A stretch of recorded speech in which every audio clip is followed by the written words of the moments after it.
चिड़िया, मैं कल से बीमार हूँ। घर में कुछ भी नहीं है जो मैं अपनी दवा ले सकूं। एक कालू है कि हर समय सोया ही रहता है। क्या बताऊं गोरी कव्वी, मेरे घर में भी 1 रुपया तक नहीं है। कल मैंने कुकू को सूखी रोटी खिलाकर सुलाया था। चिड़िया और गोरी बैठी ऐसे दुख बांट रही थीं। उनकी बातें सुनकर जंगल की परी वहाँ आ जाती है। मैंने तुम दोनों की बातें सुन ली हैं। बताइए, मैं आपको क्या दूं कि आपकी जिंदगी अच्छे से गुजर सके। परी, क्या आप जंगल की सुंदर परी है ना? हाँ, मैं जंगल की परी ही हूँ। मुश्किल में पक्षियों की मदद करती हूँ मैं। परी जी, मुझे तो 1 बोरी दाना, 1 बोरी शक्कर और 1 सोने का हार दे दो। बस मेरा अच्छा गुजारा हो जाएगा। और चिड़िया, तुझे क्या लेना है? सुंदर परी, आप मुझे एक सिलाई मशीन दे दें। मुझे सिलाई करना आती है। मैं अपने बच्चों का पेट मेहनत करके पाल लूँगी। मुझे ना शक्कर की ज़रूरत है, ना सोने के हार की, और ना ही आप मुझे दाना दें। फिर वो सुंदर परी गोरी को बोरी दाना, शक्कर और सोने का हार और चिड़िया को एक सिलाई मशीन दे देती है। चिड़िया, तू भी कितनी पागल है। अगर मेहनत ही करनी थी तो फिर उस परी से मदद लेने का क्या फायदा। मुझे देखो, मैं बैठे बिठाए अब ये दाना खाऊंगी और ये सोने का हार बेचकर कई साल तक भोजन खा सकती हूँ। गोरी, जो मज़ा मेहनत की कमाई में है वो मुफ्त के भोजन में नहीं है। फिर गोरी कव्वी और चिड़िया अपने अपने घर चली जाती हैं। चिड़िया दूसरे पक्षियों के कपड़े सिलाई करने का काम शुरू कर देती है। उसे दिन रात काम करने के बाद इतने पैसे मिल जाते कि वो अपने बच्चों को खाना खिला सकती थी।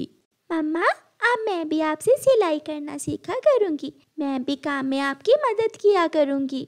दूसरी तरफ कौवा और कव्वी तो इतने आलसी हो गए थे कि घोंसले से बाहर ही ना निकलते, क्योंकि उन्हें सुंदर परी से मुफ्त में भोजन जो मिल गया था। गोरी, गोरी, थैले में से दाना निकाल कर दो। मैं नहीं उठ सकती, मुझे बहुत नींद आई हुई है। गोरी, मेरा ख्याल है हम एक नौकर रख लेते हैं जो हमें थैलों से दाना निकाल निकाल कर दिया करेगा। कालू जी, बात तो ठीक है। ऐसे हम घोंसले में लेट कर ही दाना खा लिया करेंगे।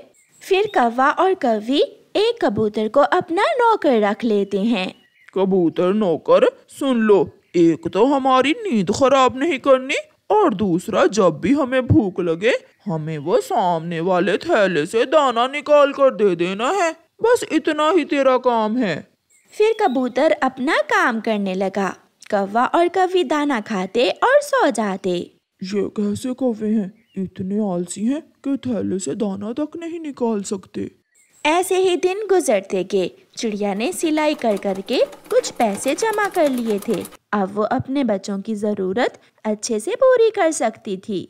और उधर कौवों का भोजन खत्म हो गया था। नौकर कबूतर, जल्दी से थैले से दाना निकाल कर लाओ। यहाँ खड़े मेरा मुंह क्या देख रहे हो? मगर मालकिन, थैले में कल आखिरी दाना था जो मैंने आपको दे दिया था।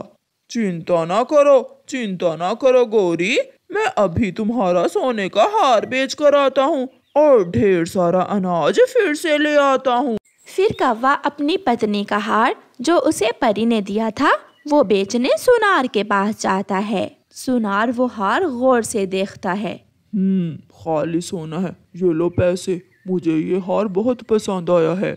कालू कौवा वो हार सुनार को बेचकर मंडी जाता है और वहाँ से ढेर सारा अनाज लेकर अपनी बैलगाड़ी पर लाद लेता है और घर जाता है। गोरी, बाहर आओ। देखो, मैं जिंदगी भर के लिए अनाज ले आया हूँ। अब मुझे और तुझे सारी जिंदगी काम करने की जरूरत नहीं पड़ेगी। गोरी इतना सारा अनाज देखकर खुश हो जाती है।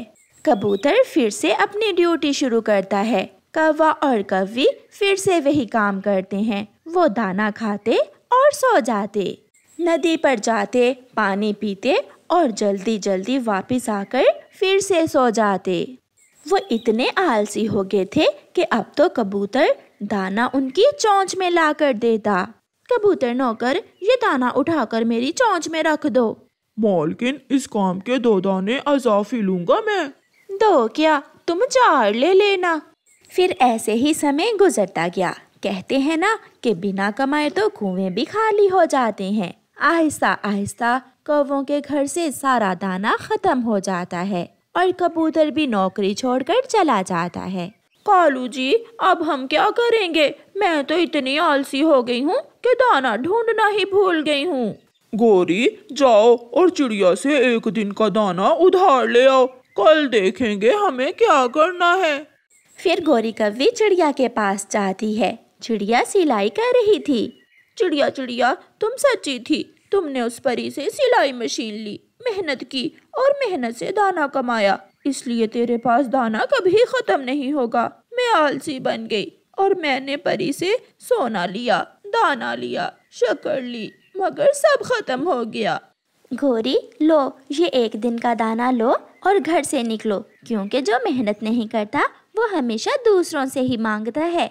फिर गौरी कव्वी शर्मिंदा होकर चिड़िया से दाना उधार लेकर घर चली जाती है। प्यारे दोस्तों, इस कहानी को लाइक, अपने दोस्तों के साथ शेयर और चैनल को सब्सक्राइब करना बिल्कुल मत भूलना। आपका धन्यवाद। जंगल में बढ़ती हुई ठंड के साथ साथ कौवे और कव्वी में लड़ाई भी बढ़ गई थी। कालू, आज मैं तुम्हारे घोंसले में सोऊंगी। मेरे घोंसले में मुझे सारी रात ठंड लगती रहती है। ना ना, अपने घोंसले में ही रहो। मैंने बहुत मुश्किल से अपने घोंसले में सूखी घास लगाई है। ऐसे सारे काम पापा पक्षी ही करते हैं। सबके घोंसले गर्म हैं और एक मैं ही हूँ कि ठंड में मर रही हूँ। मैं तो जा रही हूँ चिड़िया के घर। आज मैं वहाँ ही सो जाऊंगी। जाओ जाओ, चिड़िया तुम्हें अपने घर में रखेगी तो फिर ही ना।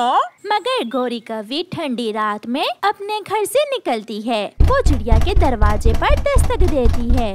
गौरी, तुम इस समय? चिड़िया बहन, आज की रात मुझे अपने घर में सो लेने दे। मेरी कालू से लड़ाई हो गई है।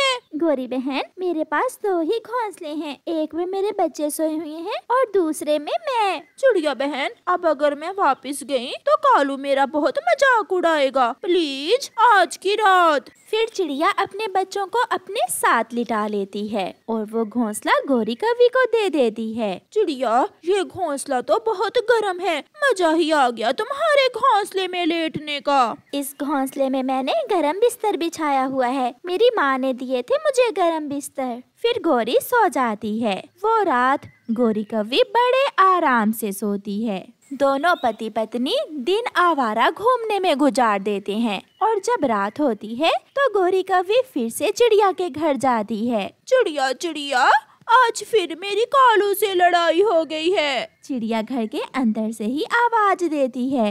मगर आज मैं तुम्हें अपने घर में नहीं आने दूंगी। बच्चे बड़े हो गए हैं, मुझे बच्चों के साथ नींद नहीं आती। तुम जाओ यहाँ से। छोटी चिड़िया, बड़ी बातें करने लगी है तू।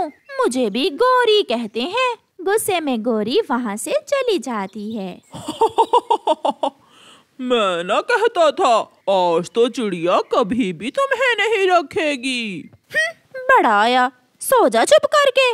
दूसरे दिन गौरी कव्वी चिड़िया के घर के पास छुपकर बैठ जाती है। जब चिड़िया अपनी बेटी के साथ नदी पर पानी पीने जाती है तो गौरी कव्वी खिड़की के रास्ते चिड़िया के घर में घुस जाती है और चिड़िया के दोनों घोंसलों में पानी गिरा देती है। अगर मुझे इन घोंसलों में नहीं सोने दोगी तो चिड़िया की बच्ची तुम भी नहीं सोओगी। गौरी वहाँ से भाग जाती है। रात को जब चिड़िया और उसके बच्चे घोंसले में लेटते हैं तो घोंसले गीले थे। मम्मा, मम्मा, हमारा घोंसला गीला है। ये बहुत ठंडा है। मेरा घोंसला भी गीला है। हमारे घोंसलों में पानी किसने गिराया होगा? मम्मा, कल रात आपने गौरी आंटी को घर में आने से मना किया था। ये काम जरूर गौरी आंटी ने ही किया होगा। हाँ, ये काम जरूर उस गौरी की बच्ची का ही है, मगर मैं भी उसे सजा जरूर दूंगी। दूसरे दिन चिड़िया झाड़ियों वाले जंगल जाती है और वहाँ से एक ऐसी झाड़ी के पत्ते तोड़ती है जिनको छू लेने से शरीर पर खारिश शुरू हो जाती है। गुड़िया और कुकू, अब देखना वो गौरी ठंड की रात में भागती फिरेगी। चिड़िया वो पत्ते एक घोंसले में बिछा देती है। कुकू बेटा, जाओ और गौरी को बताओ कि आज वो हमारे घर में सो सकती है।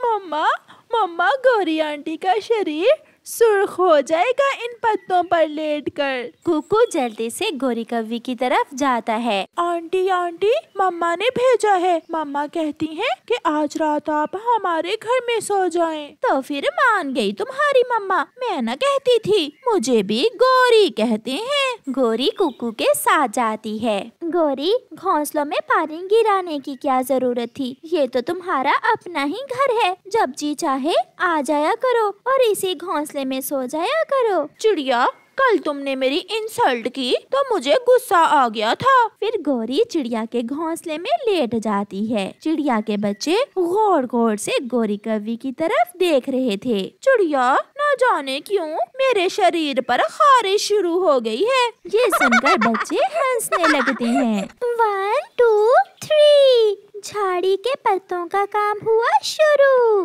बचाओ चिड़िया, मुझे बचाओ, मेरे शरीर पर बहुत खारिश हो रही है। गोरी कव्वी इधर उधर उड़ती हुई घर से बाहर निकल जाती है। वो कभी इस पेड़ से टकराती तो कभी उस पेड़ से।